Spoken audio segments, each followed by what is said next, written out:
"Sir, guests like him don't belong in places like this." The sentence drifted across the marble lobby just as the revolving doors turned against the storm outside. Snow blew in with the wind, scattering tiny white flecks across the polished black floor before the doors sealed shut again. Elijah Brooks stood motionless beneath the gold chandelier, one hand wrapped around the handle of an old canvas duffel bag darkened by melting snow. Water dripped slowly from the hem of his charcoal coat onto the marble beneath his shoes. Around him, the Whitmore Grand Hotel glowed with quiet wealth. Crystal light shimmered against polished brass railings. Soft piano music floated through the lobby like perfume. Guests in tailored coats sipped cocktails beside the fireplace while concierge staff moved with rehearsed precision. And right in the center of it all stood Elijah, calm, silent, and very clearly unwelcome. Claire Whitmore watched him from behind the front desk with narrowed blue eyes. Her posture remained elegant, almost statuesque, but the irritation beneath her expression was impossible to miss. She leaned slightly toward the young receptionist beside her without taking her eyes off Elijah. "Tell security to keep an eye on him," she whispered. "The shelter district is 3 blocks west." The receptionist hesitated for half a second before nodding nervously.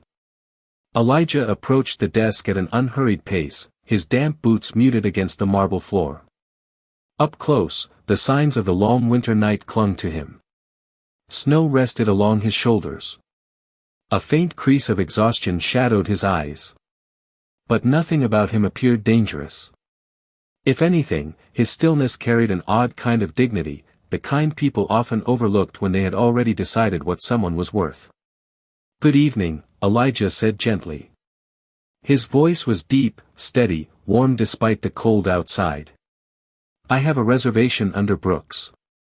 Claire's smile arrived instantly, polished and artificial. "I'm afraid there must be some mistake." Her gaze flicked briefly toward his bag before returning to his face. "Guests staying at the Whitmore Grand are required to present valid confirmation and identification." Elijah reached calmly into his coat pocket and slid a black leather wallet onto the counter. Claire barely glanced at it. "Sir," she said, lowering her voice just enough to sharpen the humiliation, "this hotel maintains certain standards." A nearby couple looked over from the lounge seating area. One man in a gray suit smirked quietly before returning to his drink. Near the elevators, a bellhop paused mid-step, uncertainty crossing his face. Elijah remained composed. "I understand," he replied softly. "That's why I booked this hotel." Claire exhaled through her nose, patience thinning. "I think you'd be more comfortable somewhere else." The words hung cold beneath the chandelier light. For a brief moment, even the piano seemed quieter. Elijah glanced slowly around the lobby. He noticed the young doorman avoiding eye contact. The exhausted housekeeper polishing brass near the hallway entrance. The frightened receptionist twisting her fingers beneath the desk. Then his eyes returned to Claire. Calm. Observant. Unshaken. "So this is how your staff treats people," he said quietly. Claire straightened immediately. "Excuse me?" Before Elijah could answer, the elevator at the far end of the lobby chimed softly. Several heads turned at once as the silver doors slid open beneath the warm golden lights. The elevator doors opened with a soft metallic hum, and the atmosphere inside the lobby shifted almost instantly. 4 men stepped out in dark tailored coats, followed by a woman carrying a silver tablet against her chest. Their movements were quick but controlled, the kind of quiet urgency that only existed around people accustomed to power. Claire Whitmore immediately straightened her blazer and forced another polished smile across her face. "Good evening," she said smoothly, stepping away from the desk. "Welcome back to the Whitmore Grand." But the group barely acknowledged her. Their attention drifted past the marble columns, past the fireplace lounge, landing directly on Elijah Brooks standing alone beneath the chandelier light. The oldest man among them slowed first. His expression shifted from confusion to alarm in less than a second. "Sir," he said carefully. Claire blinked. You know this man? The question slipped out before she could stop herself. No one answered her. Elijah turned calmly toward the approaching executives, snow still melting from the shoulders of his coat. Traffic from the airport was worse than expected, he said quietly. I decided to walk the last few blocks.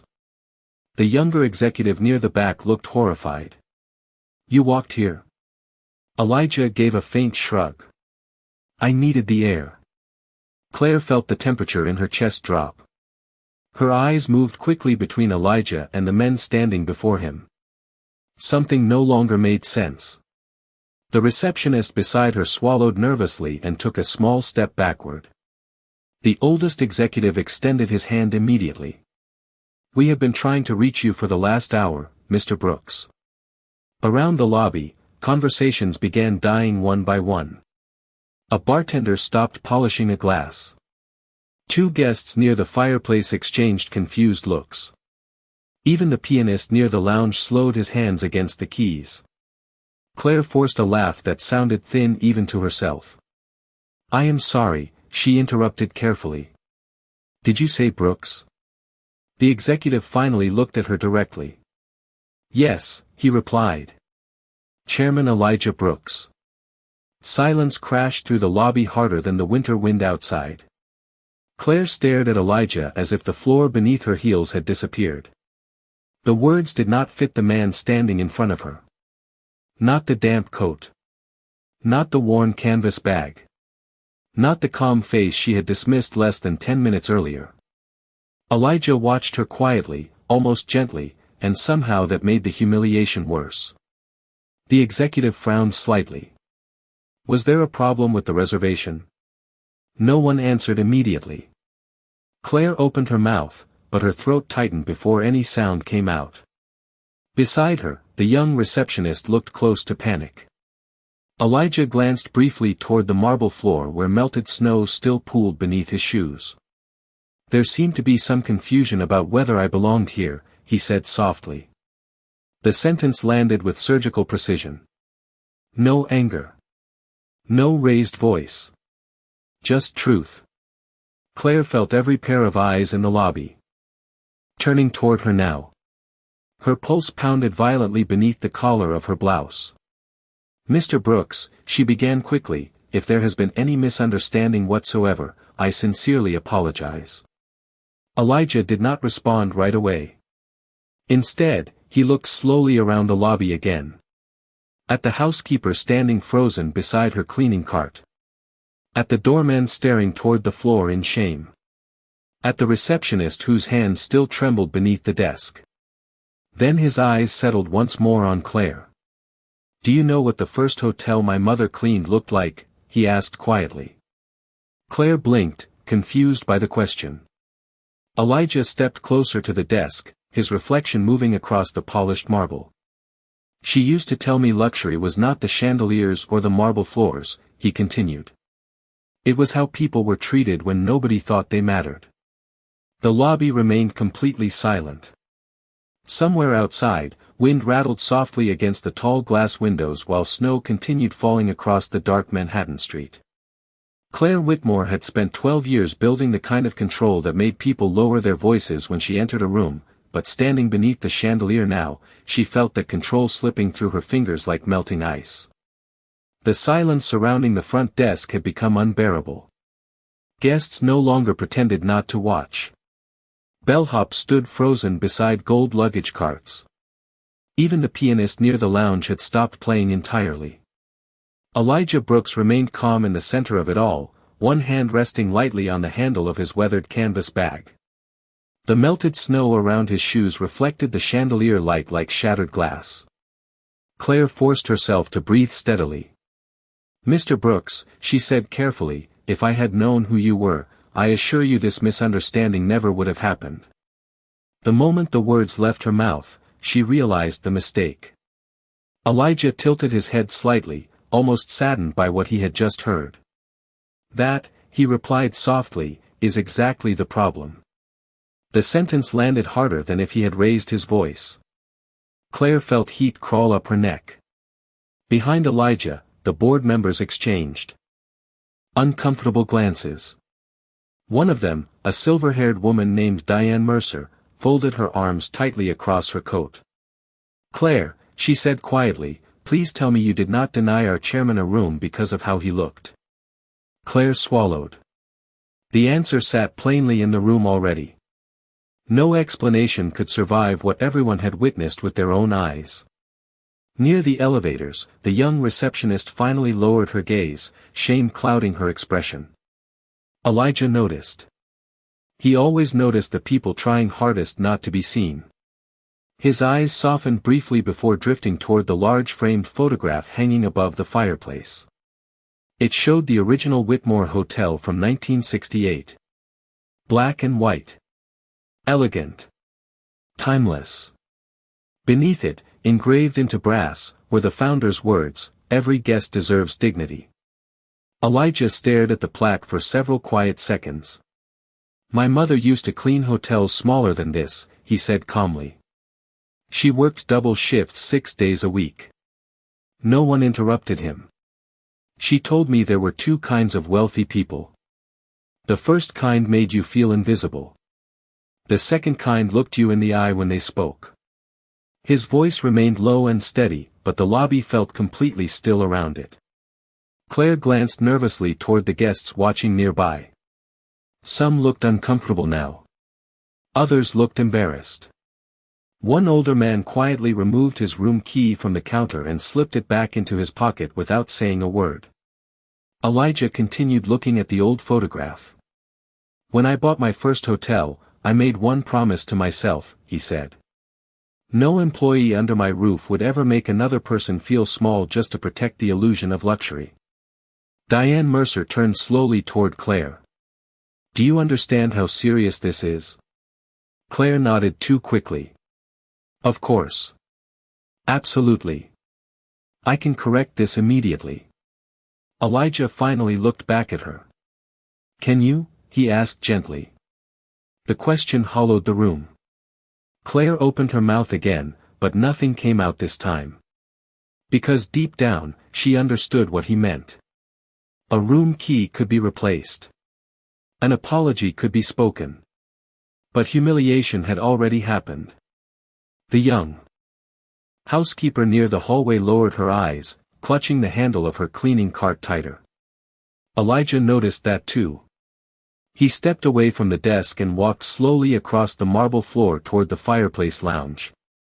The executives followed instinctively. Claire hesitated before trailing behind them. Elijah stopped near the massive windows overlooking Fifth Avenue where snow drifted through the glowing streetlights outside.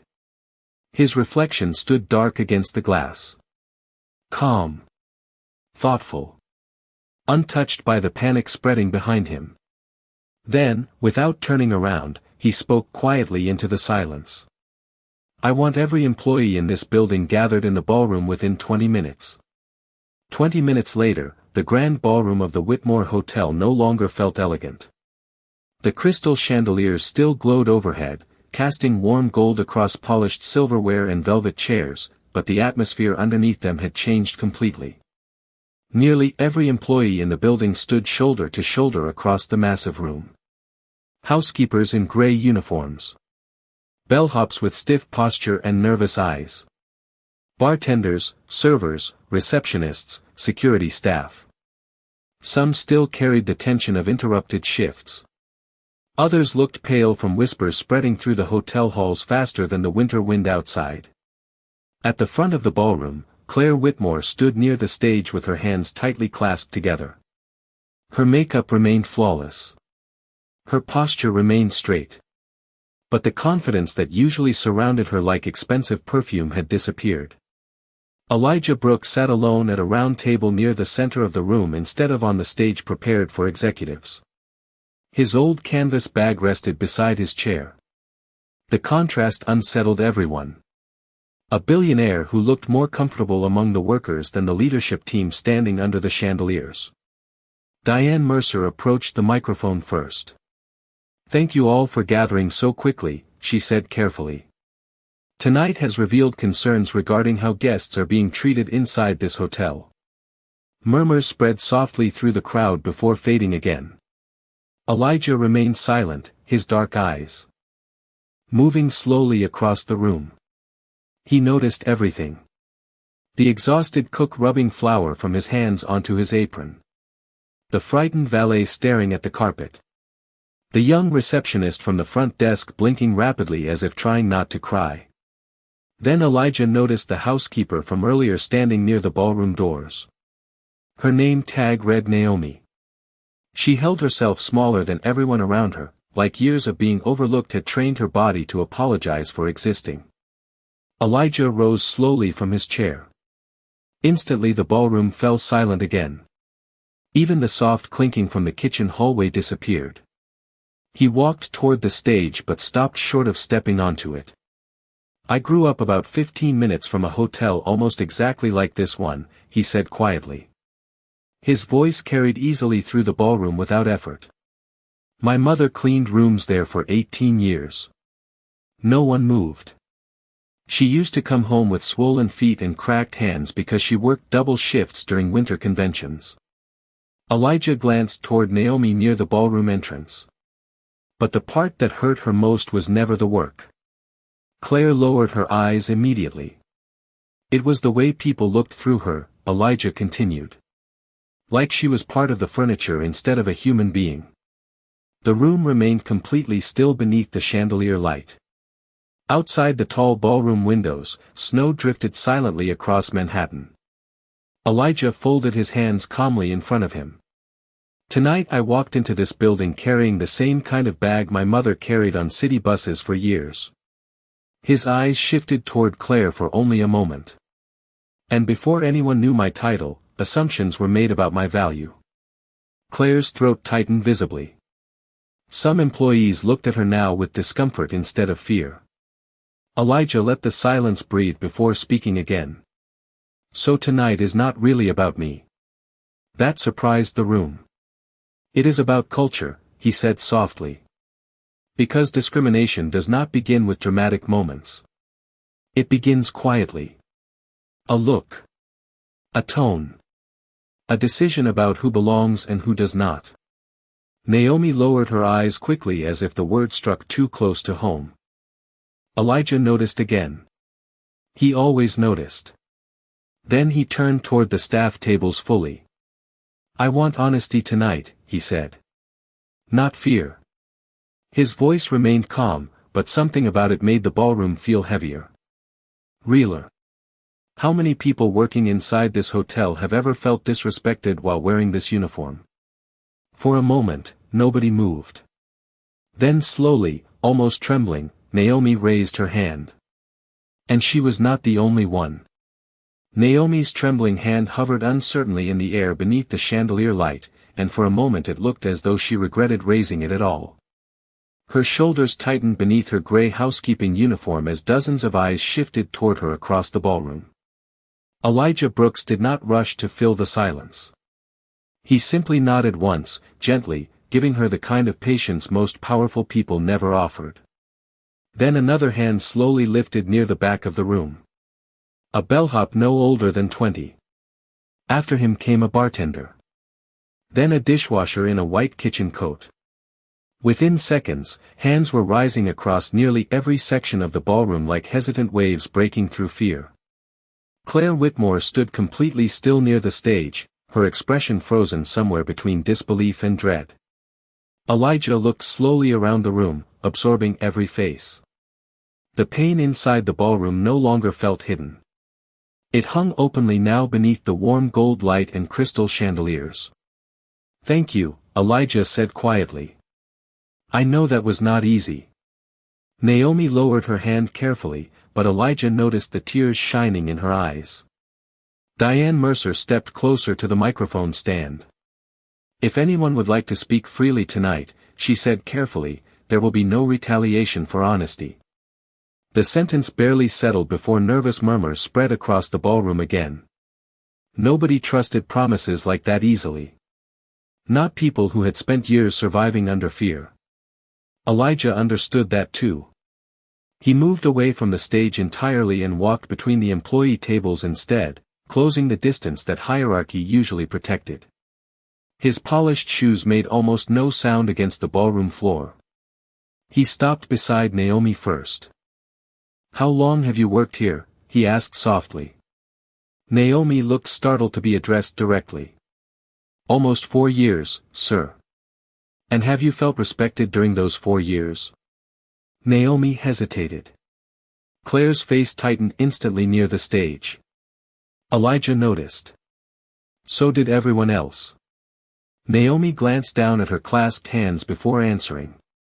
"Sometimes," she whispered. Elijah waited quietly. The room seemed to lean closer around her. Naomi swallowed hard. "But mostly we just try not to get noticed." The honesty in her voice cracked something open inside the ballroom. A server near the windows lowered his eyes immediately. One of the valets nodded faintly to himself like he had heard the same truth 100 times before. Elijah looked toward Claire without anger. "That is the culture problem," he said calmly. "When employees are afraid to exist honestly inside the building they work in." Claire finally stepped forward from the stage. "With respect, Mr. Brooks, hospitality requires standards." Elijah turned slowly toward her. "Standards are not the same thing as superiority." Claire opened her mouth again, but Elijah continued before she could interrupt. "Luxury should never depend on humiliation." The ballroom remained silent except for the soft hiss of heating vents above them. Outside, snow pressed gently against the tall windows overlooking the city. Elijah glanced toward the reception staff standing together near the ballroom doors. The young receptionist from earlier looked devastated now. Her mascara had begun to smudge beneath exhausted eyes. Elijah addressed her directly but gently. "What is your name?" "Emily, sir." "Emily," he said softly, "when you saw me tonight, what made you believe I did not belong here?" Emily's lips parted, but no words came out at first. Tears finally slipped down her cheeks. "Because everybody around me reacted like I should," she whispered. The ballroom fell even quieter. Elijah nodded slowly, sadness touching his expression for the first time that evening. "That is how discrimination survives," he said. "Not always through hatred. Sometimes through silence. Through imitation. Through fear of standing apart from the room." Claire's composure finally cracked. "This is unfair," she said sharply. "You are making it sound like this hotel is cruel." Elijah looked at her for several long seconds before answering. "No," he replied softly. "I am saying it became comfortable with cruelty." The word settled over the ballroom with a weight no chandelier could soften. Claire Whitmore stood motionless near the stage, her jaw tight, her eyes glassy beneath the warm golden light. Around her, employees who had spent years lowering their voices and shrinking themselves inside this building no longer looked at the floor. Something had shifted. Quietly. Irreversibly. Elijah Brooks remained calm in the center of the room, but the sadness in his expression had deepened. He was not looking at the ballroom anymore. His eyes drifted toward the enormous windows where snow continued falling beyond the Manhattan skyline. White flakes moved slowly through the dark like ash floating through silence. For several long seconds, nobody spoke. The heating vents hummed softly overhead. Silverware glimmered untouched across the banquet tables. Somewhere far down the hallway, an elevator bell chimed faintly and disappeared again. Elijah slipped one hand into the pocket of his coat and pulled out a folded photograph worn soft at the corners. He stared at it quietly before holding it out toward Naomi. "That is my mother," he said. Naomi accepted the photograph carefully. In the picture, a black woman in a pale housekeeping uniform stood smiling beside a cleaning cart outside an old hotel laundry room. Her eyes looked exhausted but warm. Human. Real. Naomi's lips parted slightly as she stared at the image. Elijah's voice lowered even more. Her name was Lorraine Brooks.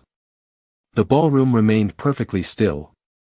When I was 12 years old, Elijah continued, she came home crying after a guest accused her of stealing a bracelet that had been sitting in the guest's own purse the entire time. Claire slowly lowered her eyes. Elijah looked back toward the snowfall outside the windows. My mother said the worst part was not the accusation. His thumb brushed lightly across the edge of the old photograph.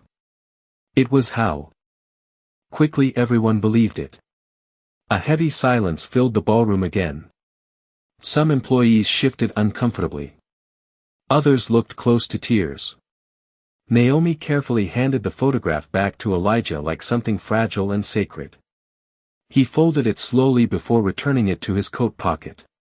She kept cleaning hotel rooms anyway, he said softly. Because she believed dignity was something nobody could take unless you surrendered it yourself. The sentence hung in the air like prayer. Claire pressed her fingers together tightly near her waist. For the first time all evening, her voice sounded smaller when she spoke. I did not mean to hurt anyone. Elijah turned toward her gently. I believe you. The answer surprised her. But harm does not disappear simply because it was convenient. Claire blinked rapidly, emotion finally cracking through the polished image she had spent years perfecting. Her eyes drifted across the ballroom toward the employees surrounding her. Some she had managed for years without truly seeing. The realization seemed to hit her all at once. The servers carrying heavy trays until midnight. The housekeepers slipping through hallways before dawn. The doormen standing in freezing weather while wealthy strangers ignored their existence. The room no longer looked orderly to Claire. It looked tired. Human. Elijah stepped closer to the ballroom windows. The city lights reflected softly across the glass beside him. Money changes buildings, he said quietly. But kindness changes atmosphere. Snow continued swirling outside beneath the streetlights. Soft. Endless. Anybody can buy marble floors, Elijah continued. Anybody can install chandeliers. He glanced slowly back at the employees watching him now. But respect, he paused briefly. Respect is something people feel the moment they walk through the door. Nobody moved. Nobody even seemed to breathe. Elijah looked once more toward the ballroom staff gathered beneath the golden lights. Tonight, he said softly, I finally understand why this hotel has been losing good employees for the last 3 years. Claire's face drained of color completely. And for the first time that evening, fear entered. Her eyes not for her position, but for the truth. The ballroom felt colder after those words. Not physically. The heat still flowed through the vents overhead, and the chandeliers still bathed the room in warm gold light, but something underneath the surface had shifted into painful clarity. Claire Whitmore stood near the stage with her shoulders tense, staring at Elijah Brooks as if she were seeing him for the first time all over again. The employees surrounding them no longer looked frightened alone. Many looked exhausted. Relieved. Seen. Elijah remained near the tall windows overlooking Fifth Avenue, one hand resting loosely in the pocket of his dark coat. Snow drifted beyond the glass in slow white currents beneath the city lights. The reflection beside him looked less like a billionaire than a man carrying memories nobody else in the room could fully understand. Diane Mercer stepped carefully toward him. The employee retention reports, she said quietly. You think this behavior is connected? Elijah nodded once. People do not leave jobs because of buildings, he replied softly. They leave because of how those buildings make them feel. Several employees lowered their eyes immediately. Claire looked visibly shaken now. I pushed for excellence, she said, almost defensively. That was my responsibility. Elijah turned toward her calmly. Excellence without compassion becomes fear. The sentence landed hard across the ballroom. Claire opened her mouth again but stopped herself. For the first time in years, she looked uncertain of her own voice. Elijah slowly walked back toward the center of the room. His shoes moved quietly across the polished floor between banquet tables still decorated for an event that no longer mattered tonight. Crystal glasses reflected fractured pieces of chandelier light across his coat.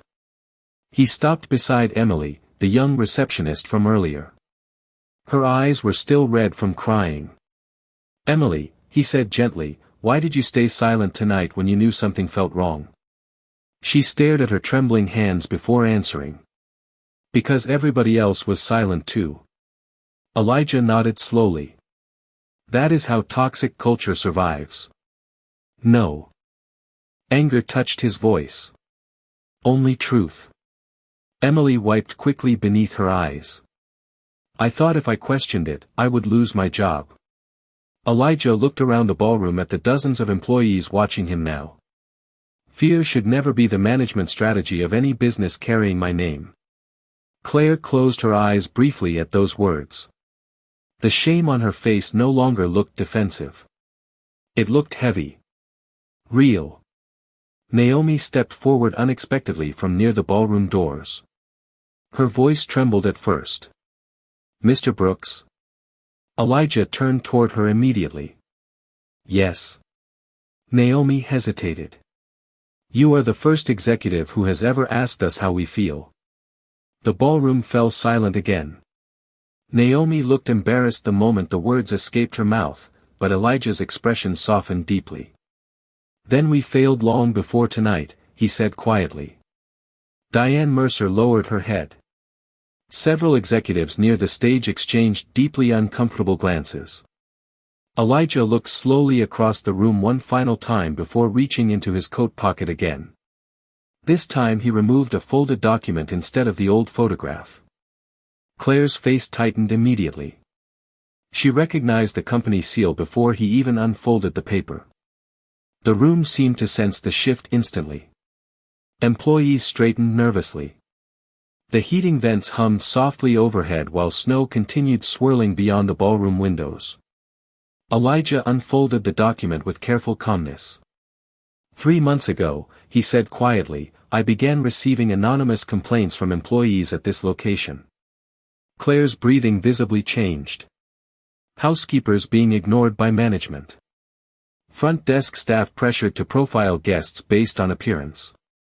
Workers afraid to speak honestly because retaliation was common. Every sentence struck the room harder than the last. Elijah lifted his eyes toward Claire at last. Tonight was not random. The ballroom froze completely. Claire stared at him in stunned silence. Elijah's voice remained calm. I came here personally because I needed to see whether the culture inside this hotel was truly broken. He paused for one long breath. Now I know. The silence after those words felt almost sacred. Snow continued drifting beyond the ballroom windows while nobody inside the room seemed capable of movement. Claire Whitmore stood beneath the chandelier light with both hands trembling faintly at her sides. The confidence that once made employees fear her had vanished completely now, leaving behind only a woman forced to confront herself in front of everyone she had spent years controlling. Elijah Brooks folded the document calmly and slipped it back into his coat pocket. His movements carried no anger. That somehow made the moment even heavier. Diane Mercer stepped toward the stage microphone slowly, her face pale with disappointment. After reviewing the complaints and tonight's events, she said carefully, the board will be making immediate leadership changes at this location. Claire's eyes closed briefly. Around the ballroom, employees exchanged nervous glances but remained silent. Elijah looked toward Claire gently. You built efficiency, he said quietly. But somewhere along the way, you forgot people are not obstacles to luxury. Claire's lips parted as if she wanted to defend herself one last time, but no words came. The truth inside the room had become too visible to argue with. Elijah continued calmly. Do you know what guests remember most about hotels? Claire looked at him weakly. Elijah glanced around the ballroom. Not the chandeliers. Not the marble floors. They remember how they were made to feel. Naomi lowered her eyes again, emotion tightening her expression. Emily quietly wiped tears from her cheeks beside the reception staff. Elijah looked toward the board members near the stage. Effective immediately, he said softly, Claire Whitmore is being removed from her position as general manager of the Whitmore Grand. The sentence landed like a sudden drop in pressure across the ballroom. Claire inhaled sharply but did not protest. Deep down, she already knew. Elijah continued before the shock could settle. And every department manager named in the employee complaints will be placed under immediate review pending retraining and investigation. Several supervisors near the back of the room visibly stiffened. Still, Elijah's voice never rose. But this is not about revenge, he added quietly. Because punishment alone does not heal culture. Diane Mercer nodded slowly beside him. Elijah turned toward Naomi then. How many hours did you work last week? Naomi blinked in surprise at the question. 53, sir. Elijah nodded once. And how many times has management asked if you were doing all right? Naomi stared at him silently before answering in almost a whisper. Never. The ballroom seemed to shrink around that single word. Elijah looked toward the executives beside the stage. That changes tonight. He stepped forward slowly beneath the chandelier light, his reflection passing across polished silver trays and untouched wine glasses. Starting immediately, employee wellness reviews become mandatory across every property I own. Anonymous reporting protections will expand company-wide. Promotion opportunities will no longer depend on who feels comfortable around management. Some employees looked stunned hearing those words spoken aloud. Others looked emotional in ways they were trying hard to hide. Elijah glanced toward Emily next. And effective tomorrow morning, he said softly, Emily Carter will begin management training under corporate supervision. Emily's eyes widened instantly. Sir. You made a mistake tonight, Elijah said gently. But unlike others, you were honest about why. Tears filled Emily's eyes again. Claire stared at Elijah in complete disbelief now. You are promoting her, she asked quietly. Elijah met her gaze calmly. Fear taught her silence, he replied. Honesty taught her growth. The ballroom remained completely still beneath the warm gold light. Claire looked around slowly at the employees surrounding her. Many no longer looked afraid of her. That realization seemed to wound her more deeply than losing the position itself. Elijah stepped closer one final time. His voice softened. Leadership is not measured by how many people obey you. Claire's eyes shimmered with held-back tears. Elijah held her gaze steadily. It is measured by how safe people feel when you walk into the room.